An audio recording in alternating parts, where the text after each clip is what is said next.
When you say the word Lotus, car enthusiasts get heart-shaped eyes. The pulse quickens and the temperature rises. Because Lotus is not just a car manufacturer.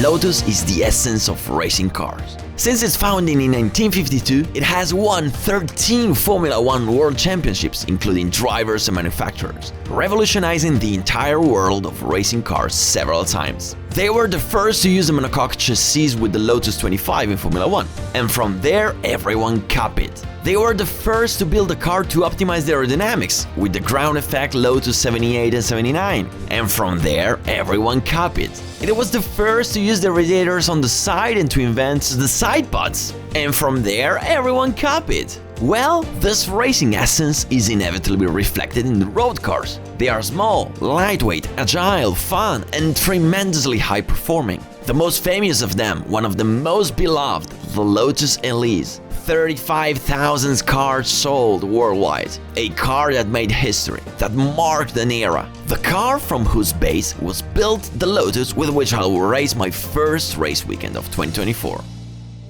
But where did this car I'm about to race with came from?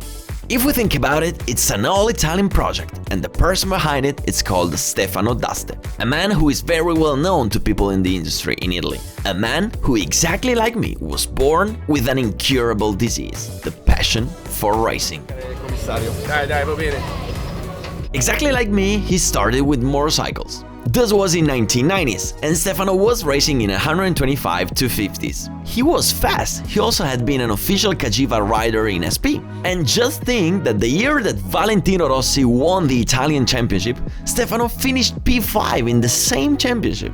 I mean, he was fast. Stefano raced motorcycles until 1999, after which he had 2 more wheels and started racing with cars. He raced in Formula 3, Formula Renault, then in the European Clio 3000, until he landed in a World Touring Car Championship, the WTCC, where he competed for 11 years, also becoming world champion in 2007. But it's not about his racing history that I want to tell you about. But I want to tell you about the story behind this gem I'm about to race with. Yes, because in all of this, he also started studying mechanical engineering and working with Lotus cars. And in 1999, he opened the PB Racing, a workshop to service Lotus cars. When you start working on a Lotus, you realize the immense potential of this car, in terms of chassis and performance. And you just can't help but want to drive it. And so, in 2005, they took a Lotus Elise, they prepared it and raced it in an Italian championship. Then, from 2007, the opportunity arose also to take over the sale of road cars. And that is the moment where PB Racing became both car tuner and road car dealer, again with Lotus. Just think that one year, they even developed a rally Lotus car. And do you wanna know how it did? That car won the first stage, beating the WRCs. Of course, all the other manufacturers didn't take it well, and I just can't talk to you about the mess that came up. And so, right in those years, came up the idea that brought me here today. Why don't we make one make Lotus Championship? That was a brilliant idea. Those cars go fast and they are fun to drive. Moreover, if the mechanics in the workshop learn how to work on racing car, then they become even better at road cars too. The racing advertises the sale of road cars and vice versa. Bingo! So, in 2008, they launched the Lotus Cup Italy, a one-make championship open to all types of Lotus, every model. That was pretty cool, but the moment you put such different cars on the track with such different performance, you know, the drivers might not be very happy. Because the best thing would be to have a grid with all identical cars, where only the best driver wins. And so Stefano decided to embark on a crazy project, designing a race car based on a Lotus Elise in order to make a single car grid. A 1 million euros project, a leap of faith. 4 months of sleepless nights, working day and night on those cars. The idea was to build 10 cars, to be sold to the drivers and then start the championship. Well, the championship was scheduled to start in April, but by March they had sold 1 car. Holy crap! And now?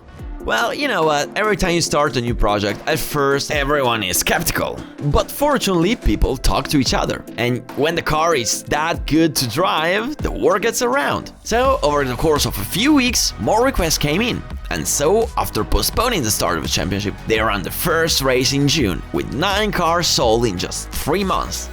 The Lotus Cup then went on for several years. And unlike other championships where you aim to fill the grid, Stefano always wanted to maintain a certain standard among drivers. Better few drivers, but selected ones. Nice, easygoing people who create a good, friendly environment. And you will see them during the course of the season. And if you want to race, I just want to tell you that there are still cars available, both if you want to try them out or if you want to come and race. I will leave you the reference and contact information below in the description. Well, here I am, Mugello circuit, ready for the first race of the season.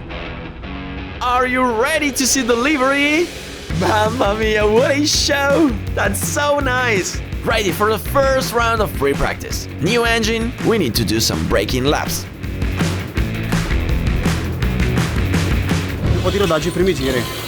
Ok, motore nuovo. Ah, di motore? Motore sì, nuovo. Ok. Quindi stammi a un range di giri non troppo alto. Ok. Ok?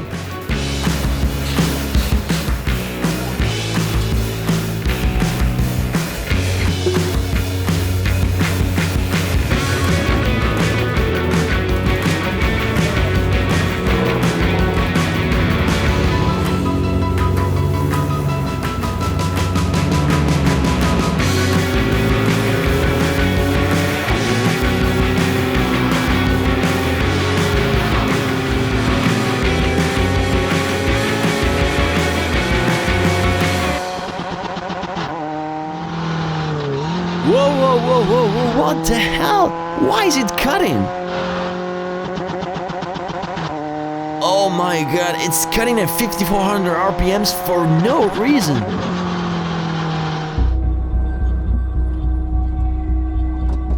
C'è un limitatore di giri che entra a 5400. 5400. Ok, spegni. Entra il limitatore di giri a 5400. Ok. Aspetta. Fatto. Ce l'hai? Cos'è?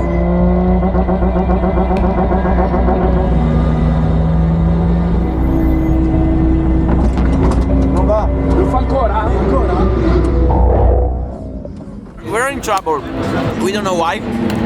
Something is not working electronically, which is weird. I mean, last time everything was working fine. And they still didn't figure out what happened. Houston, we have a problem. We can't figure out why the car is cutting. The engine is brand new. I mean, they tried it in the workshop and everything was running perfectly. And that's why nobody noticed. But as soon as you start moving the car, it cuts. Maybe something went wrong during the assembly? Whatever, let's let the team work. And in the meantime, I want to meet my opponents. Stiamo già socializzando con quelli che fuori sono amici, ma in pista poi non si guarda in faccia a nessuno. Alberto dice è vero, dice giusto, altro che... Posto? Meanwhile, the situation looks bad, unfortunately. You know, the electronics are a bloody mess, because when you have a problem, you never understand where it's coming from, and it could literally take days to figure it out. But whatever, there is the diagnostics, right? I mean, you plug the computer and what you see is 1,000 alarms and blown fuses all around. Good luck finding out what's the problem. And so, the total freakout begins. Fuses, computers, testers, and testing in the paddock back and forth to figure out what's wrong.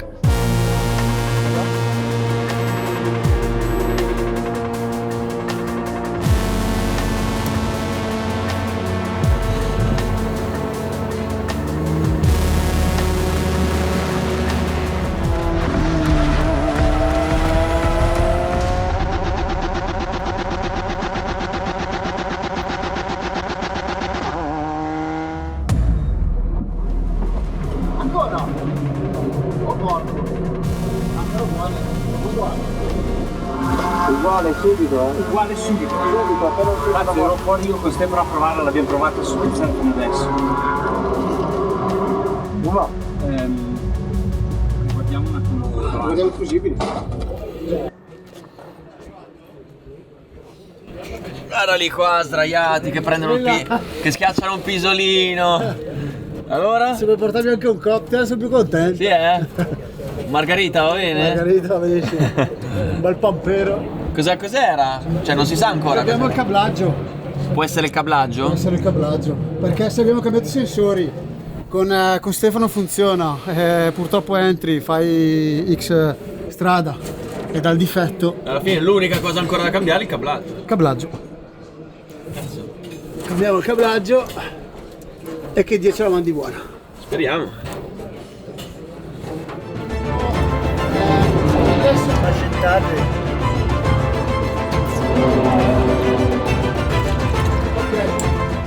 This is all the wiring of the engine. It's like a nervous system, you know, like the spine and then nerves. And when you have electronic troubles and you can't figure out what's going on, usually it's this the problem. Hopefully this time. I mean, they change everything, the fuse box, the sensors, it's still happening, so maybe it's these little motherfuckers. So they change everything. All the cables, it still doesn't work. So they change the ECU. They reset to factory settings, and I don't know if it works. Now the car will be different ECU, different settings. I will have to use the clutch to turn on the car because the switch doesn't work because they reset everything. Just to make some lap times for the qualifying. That's the idea. That's the plan.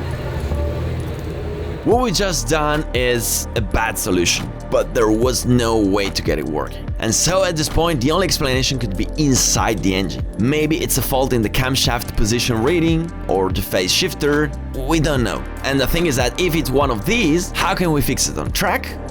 There is no way. You need to change the engine, which is impossible in such a short time. So what? They put me an ECU with no alarms and no cuts. It's a solution that will have consequences, because if really the problem was inside the engine, the ECU could misfire the spark plugs, or the valve opening could be delayed, which means that after a few laps I might break a valve. But I have to go in and try the qualification. I have to get at least one time in order to be able to start from the grid. So, let's see what happens.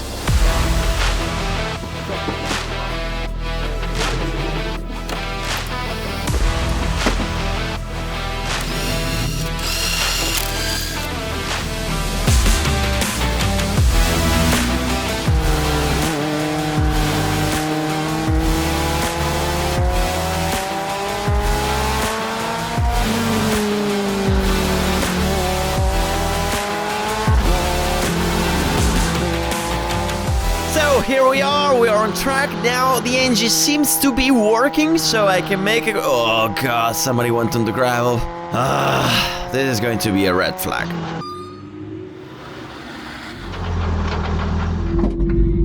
Funziona, solo non va il cut-off. Non va.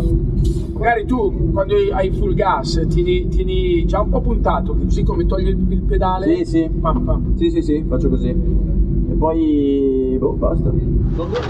Okay, green flag, we can do it again. Now let's try at least to do one lap. This weekend is really going bad.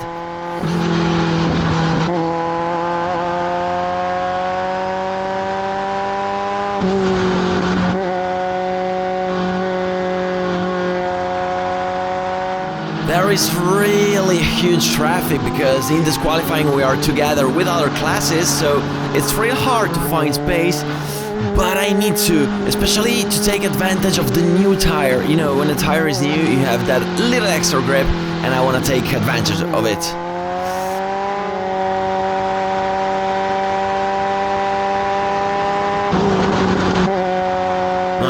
There is still traffic, some people is still warming up the tires.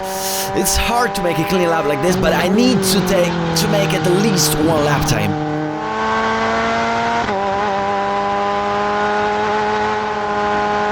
And that is a 2:06, 3 seconds lower than the lap time that I did on the test with used tires. So yeah, I need to push much more than this.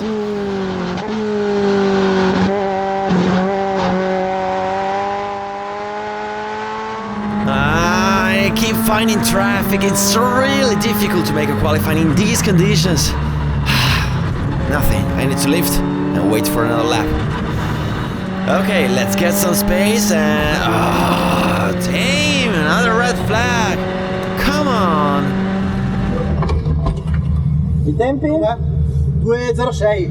Saresti secondo già in pole posizione. Sarai in pole? Pole posizionamento sui 6 secondo. No, sul secondo o il primo? Secondo. Nelle Lotus? Sì. Chi è primo? Copetti. Quanto ha fatto? 0.5.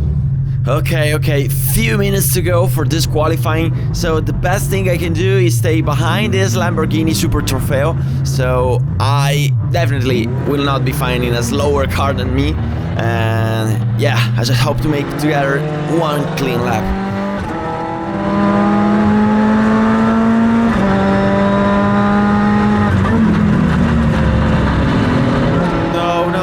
No, please, the engine is sounding horribly, and is that smoke coming out? Is that smoke?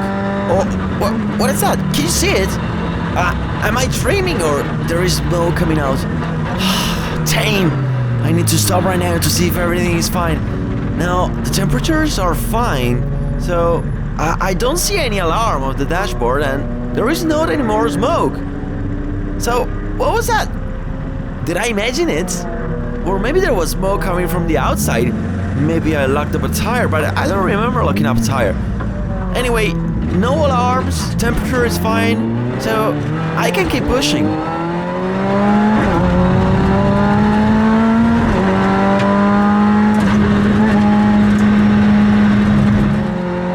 No, look at the smoke, the engine is also sounding different. No. Maybe I lost one cylinder or I broke one valve. I don't know what it is, but definitely I need to stop right now.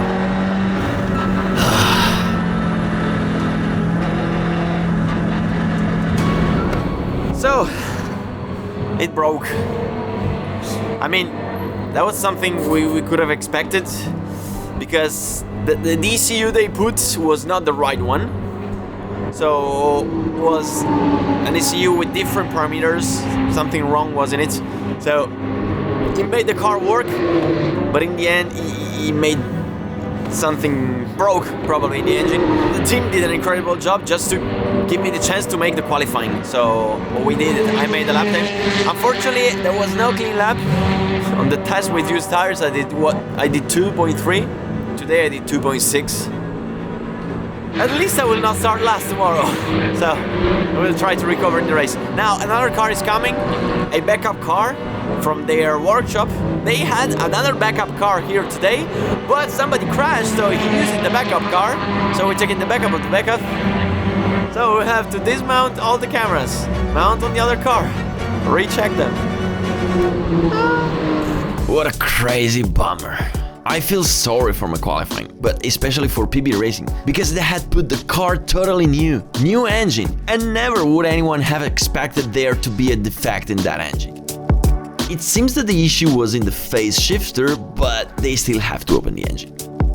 So in the evening the replacement car arrives, and here begins a very long work of the mechanics, transferring the bodies from one car to the other, in order to let me run in the same colors. What a job, guys!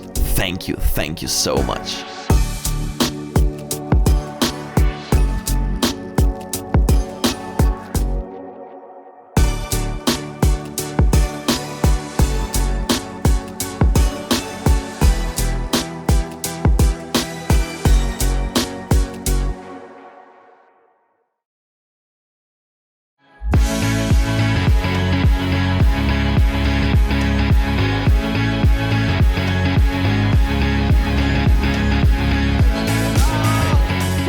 This is it, ready for race 1.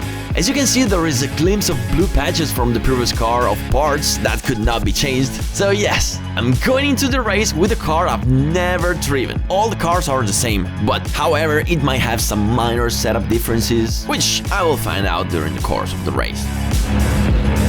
I will start P5, having hardly qualified. The goal is to make up as many positions as possible.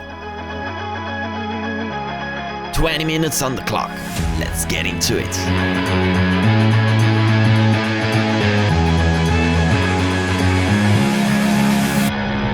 Here we are, ready to start. As you can see, this is going to be a standing start. I did not practice a start with this car, so I just hope to do everything fine and not mess it up like I did in the Formula 4.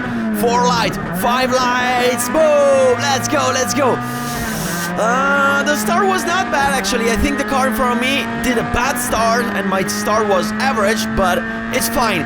Better starting than stalling on the grid. Now, I am in P4 right now, so the car in front of me, which is Abadi, is covering the inside and is braking pretty late. Now, as you can see, I'm struggling a bit with the car. I'm going a bit slow because I don't have the immediate confidence with this car. I just want to remind you that this is a new car, it's not my car, and I didn't do any single lap in the practice, so I need these first race laps to get confident with the car, to get to the limit, and then I can start pushing as hard as possible. Look at that, he broke so late a body in that corner, so that means that I can brake much later, but then it makes the apex in the exit of the chicane. I can try to attack it in the inside in Casanova, but it's too risky, especially in the first lap. Take it easy, Naska, 20 minutes to go. There is no need to force right now at the beginning. Now we're entering Arrabbiata 1 and Arrabbiata 2, two of the fastest corners of the season. Let's do it. He went wide. I can try to attack in the Arrabbiata 2. Whoa! What I did in the exit, totally sideways, and he went on the gravel. Mamma mia, that was a crazy spot to overtake, but I made it, I did it, and the car in front of me also went wide, so P3 at the moment. Let's keep pushing.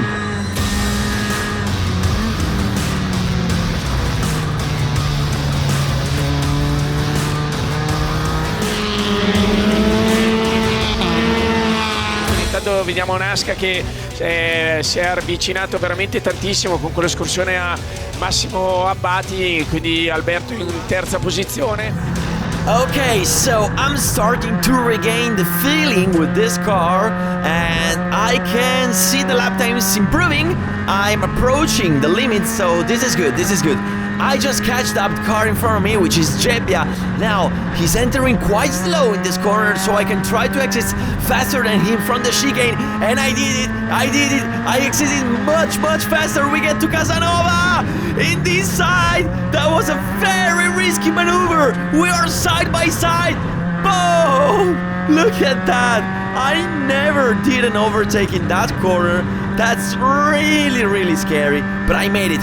Now, head down, hammer time. Let's start improving my lap times and see if I can catch the leader.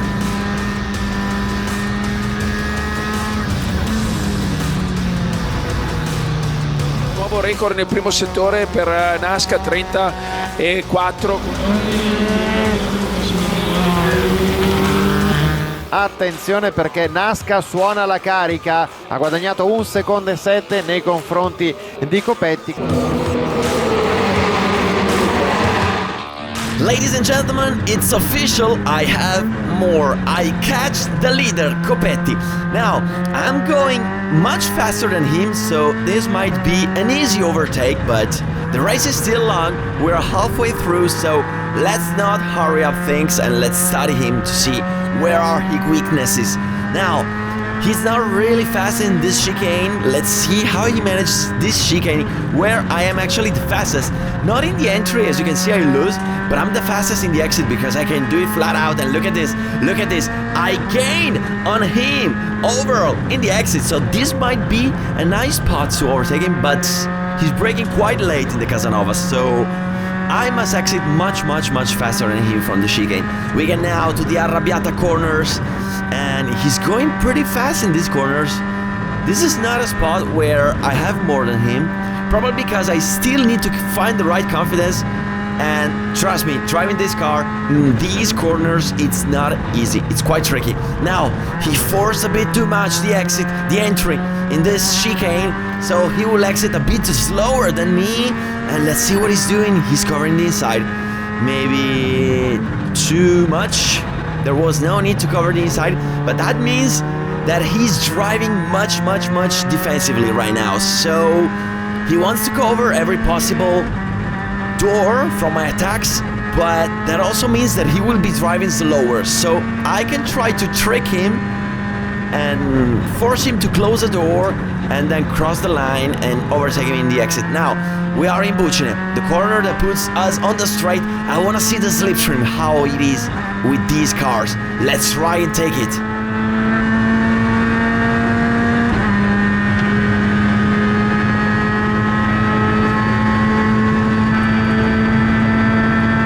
The slipstream is there, but it's not as powerful as I thought, at least not as the midget cars. Now, look at that. I can brake much harder than him, so I can try to approach him in the outside, but he closes the door, and now it's impossible for me to try in the inside. Let's try to cross the line, go all the way to the left, and lift a bit, and then full throttle in the exit to try and maximize the exit speed.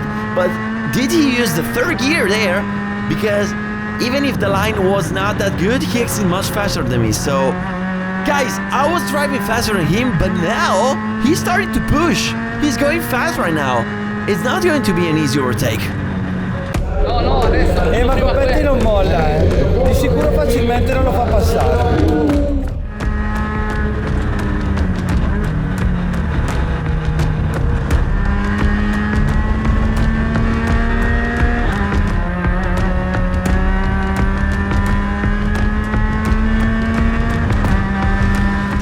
Comunque Maurizio Copetti, che sembrava nei primi giri facesse un po' più fatica, sembra che adesso si sia stabilizzata abbastanza. Another lap, another try. Now I am much closer than him, so I can try to take more advantage with the slipstream, but the temperature is rising a bit. I can see it from the dashboard, and maybe my engine is not pushing enough because of the temperature.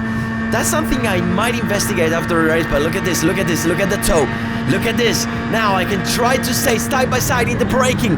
I will brake as late as possible. We are there, wheel to wheel. And he went a bit wide, so I can try to cross the line.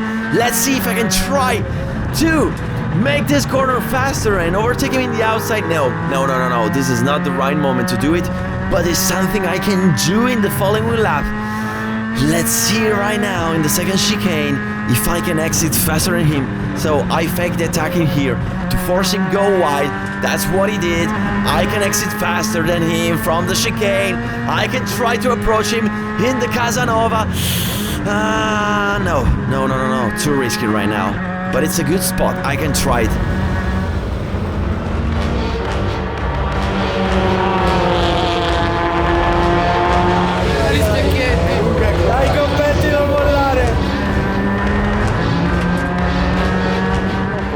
Naska, che a questo punto dovrà cercare di inventarsi qualcosa, non manca tantissimo alla fine.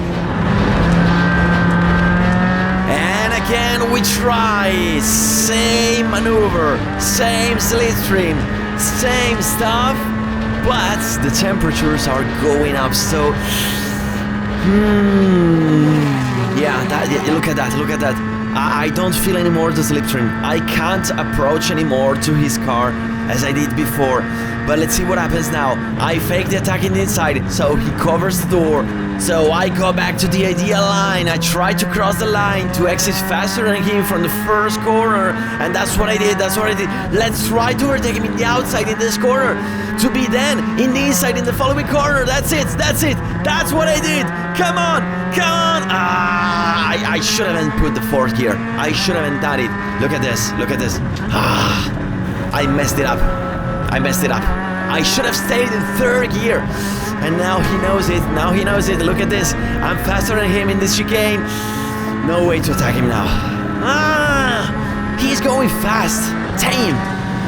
La manovra all'interno da parte di Naska, con Copetti che chiude inevitabilmente la porta facendo la propria traiettoria in ingresso dalla Casanova Savelli. Guardate qui come va a sfruttare il cordolo in uscita dalla Savelli, piloti che stanno tirando al limite.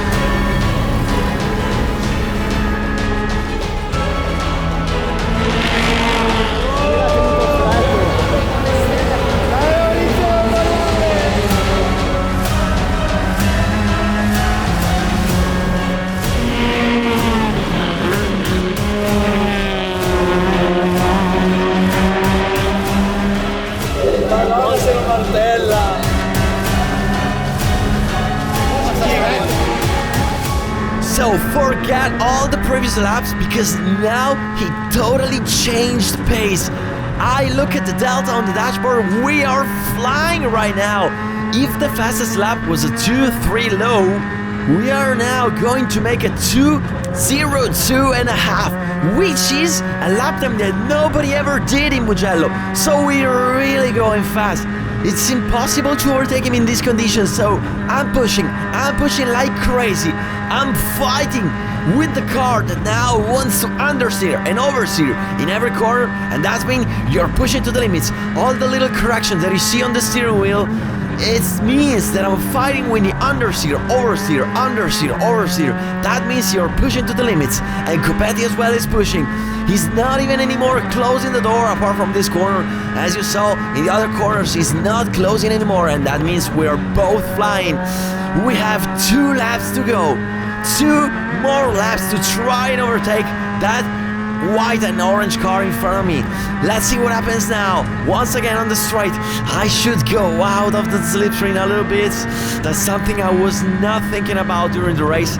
I will know it after the race, and no, come on.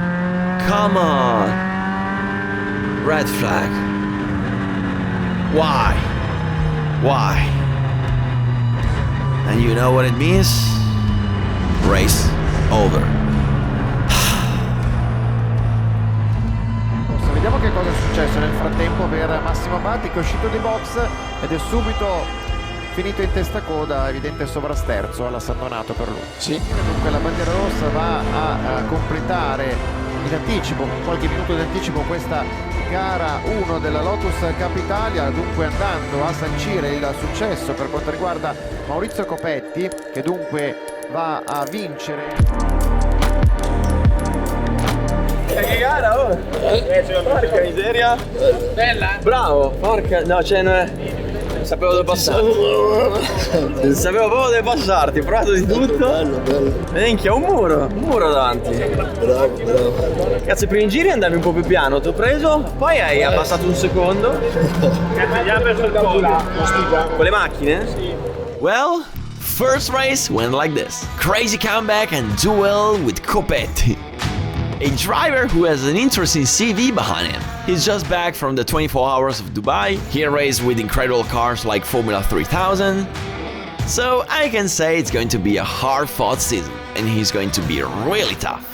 Can I tell you that I'm satisfied? I would say yes. P2 fighting for the win without having done free practice and qualifying and driving a car not mine directly in the race. That's okay, that's perfectly fine. Now let's enjoy the rest and get ready for race 2. I will start P4 because of the reverse grid, and the weather is threatening rain. This is going to be really fun.